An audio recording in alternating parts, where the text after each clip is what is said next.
Greetings, and today I have yet another deck video for you guys.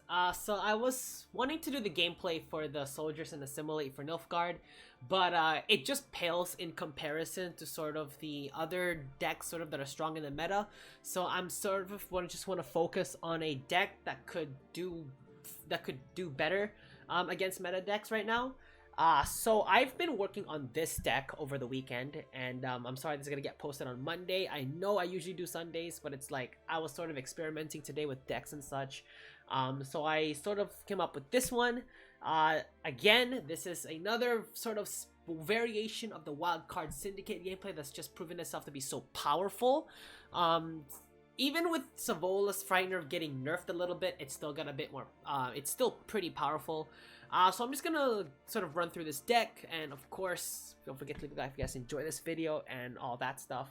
Comment for whatever changes I'm gonna make as I sort of lecture through the cards in this deck, and subscribe for more Gwent videos. And I'll try and sort of revamp that assimilate soldier Nilfgaard deck, just because I feel like it's not so strong right now. But I want to see if I can make it work, and if not, you know, it's just a project failure. It happens. So, starting with the Professor, we do need some sort of coin income, so I thought the Professor would be great for that. Even though he did get nerfed a little bit by his provision going up to 12, he's still a decently powerful card. He can do a maximum power swing of 9, plus giving you 3 coins. 3 coins, well, around 3 coins, so usually you'd want to sort of get rid of a target immediately.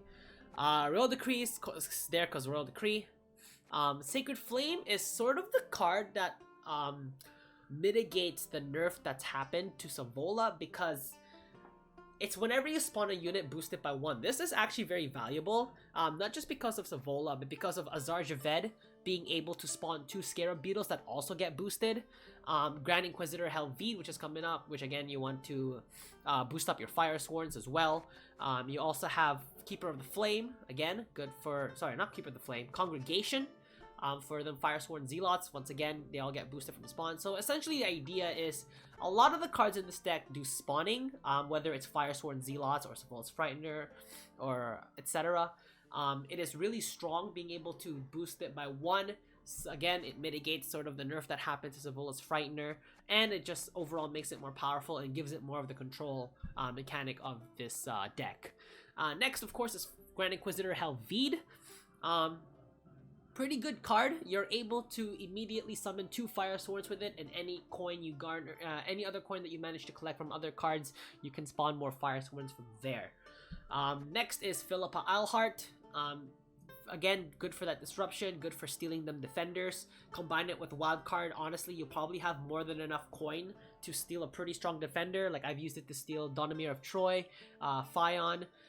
It's, you know, the Cave Troll is possible too. So Philippa Eilhart's actually pretty powerful with wild card. Next is Madame Louisa. This just obviously is, you know, it's very commonly comboed with Savola, which I think is the strongest 2-card combo I've ever seen, is Madame Louisa plus Savola. Not just because of its total power becoming 22, if I can do my math real quick in my head. Yeah, I think it becomes 23. Okay, it becomes 23 points between 2 cards. Not to mention that it prevents Savola from paying that 9 coin to summon him. This is actually a very powerful combo, and this is what makes Syndicate super powerful in the short round. And the control, pretty much every other card can be used in the long round for the control, so it is actually very powerful. Next, as you guys obviously know, is Savola, being able to spawn the Savola's Frightener, and of course, if you do have the Sacred Flame out, it will boost the Savola's Frightener because it did get spawned, so that's obviously something to also look out for as well if you're looking to combo Sacred Flame with Savola. Next is Azar Javed. Again, same thing. You want to be able to boost those 2 Scarabs. Not only does that make them more buff when it comes to protecting themselves from damage cards, but, you know, adding those 2 extra power is actually going to be very powerful. It actually makes it just a little bit more powerful, which is great. So there's Azar Javed.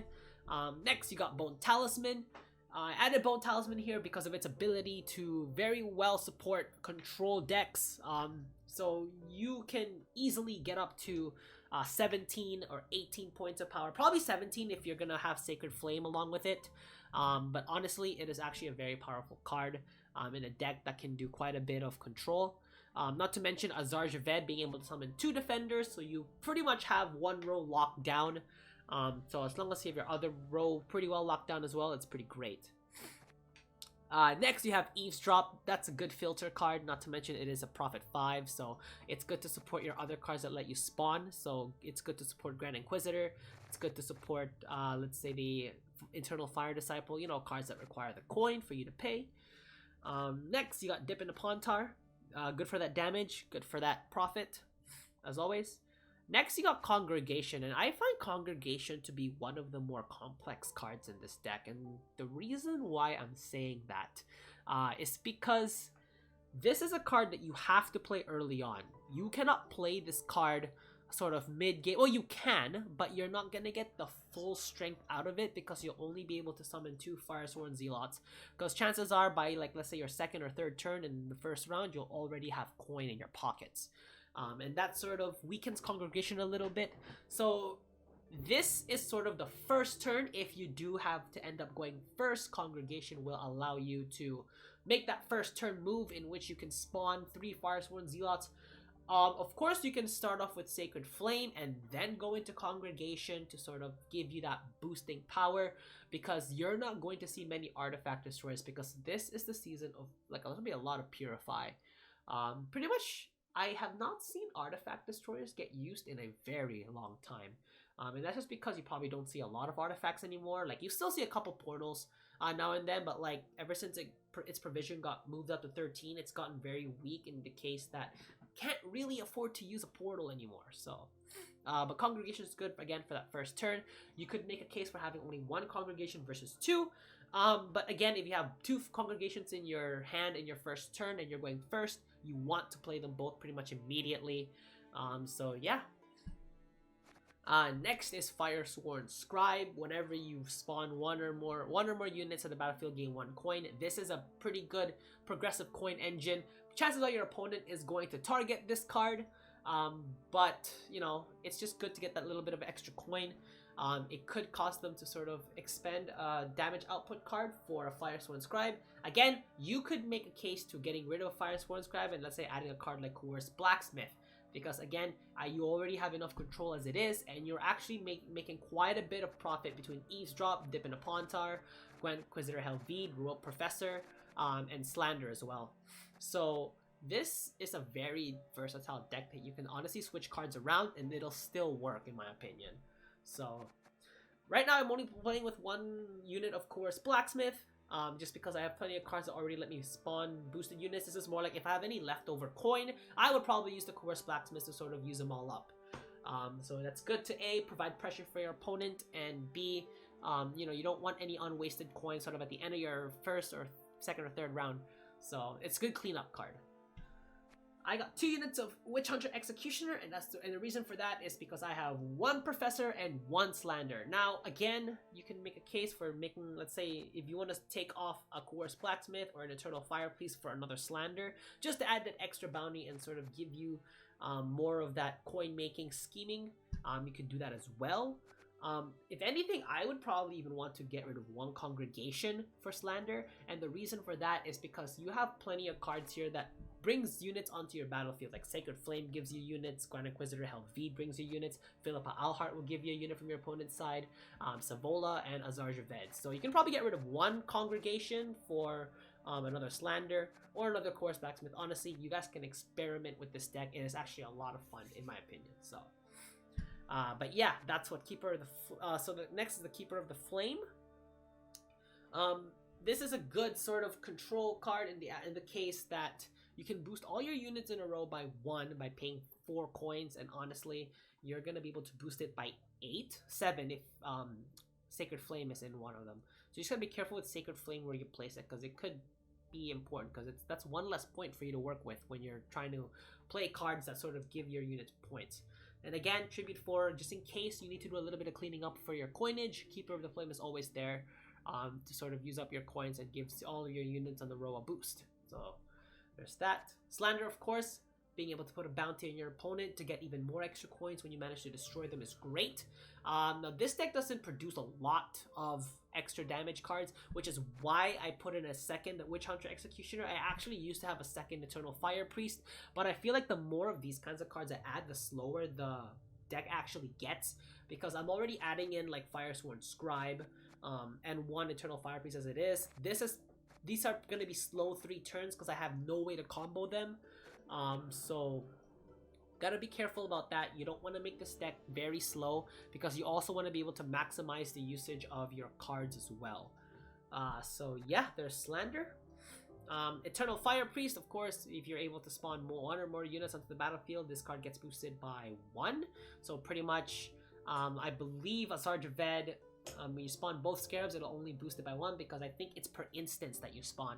So if you did do a Grand Inquisitor Helvete, every spawn will count as 1 point for the Fire Priest because of it's not instantaneous. But it's still good to have. It's a good engine for the control, so you want to be able to put 1 in. You can make a case of putting 2 in.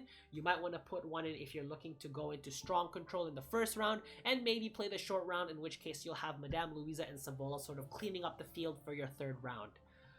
So yeah. And last but not least, the basic Firesworn control producer is Eternal Fire Disciple, in which you can spawn Firesworns sort of progressively. If your opponent decides to sort of target this and make him think, oh, this is going to give him too much control, we got to control it, get rid of the Fire Disciple, perfect. It is leaving room for you to play your stronger units. So I like to think of these cards as sort of the decoy cards, in which I like to have my opponent sort of target them as like, hey, this is going to be a target card of mine, you know, why don't you come try and take it or destroy it? And if they fall for the bait, perfect. You have other cards that do much better job at spawning. This is again good for that progression spawning. If they do leave it alone, it is going to be a bit of a problem. And you know, you have actually plenty of ways to making coin.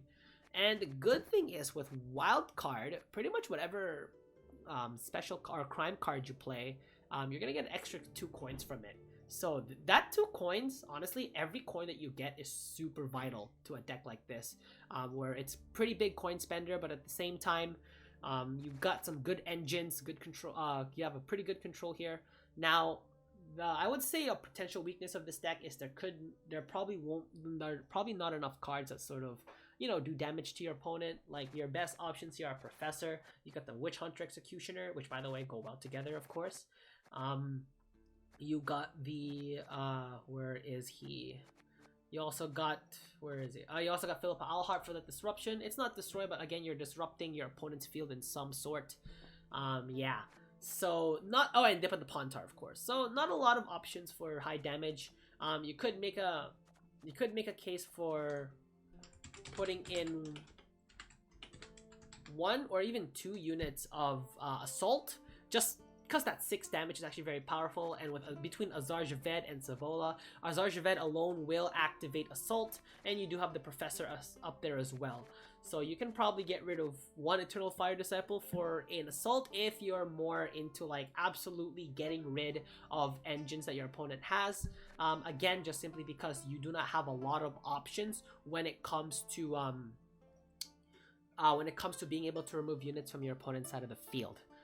So this deck works very well in long rounds, simply because you have Sacred Flame, and chances are it's probably not going to get destroyed because, again, with the lack of artifact destroyers out there, out in the meta deck, so this is actually going to be pretty good. Plus you have, like, you can even use just half of your cards and you'll be able to fill up your whole row. And with 1 Bone Talisman, simple enough, with 17 to 18 points maximum, it's going to be a very big power swing. So, and then in the 3rd round, if you decide to go short, you can always go short round by, you know, keeping Madame Louisa and Savola, of course. Maybe if you save, like, let's say 1 strong coin creating card and then end off with Philippa, that's a very powerful 4 card combo right there. And also if you keep the wild card. So you can actually experiment with this deck. You can honestly change a lot of the bronze cards into cards that either A, support Firesworn, B, support spawning, C, produce more coin. So, you know, as long as you have a balance of those 3 mechanics, I think you're set with this deck, and you can do pretty well in it. I am ranked 10, so I'll be seeing a bit more of the meta decks. My goal is to get to rank 5 by the end of the season. I'm slowly progressing. If I had more time to play, honestly, I would. And the fact that I wasn't able to upload a video on Sunday, which was unfortunate, and once again I apologize for that. But this will be going up on Monday, and I'll have some gameplay video for you guys on Tuesday. So other than that, this is Enzo signing out. I'll catch you guys in the next one.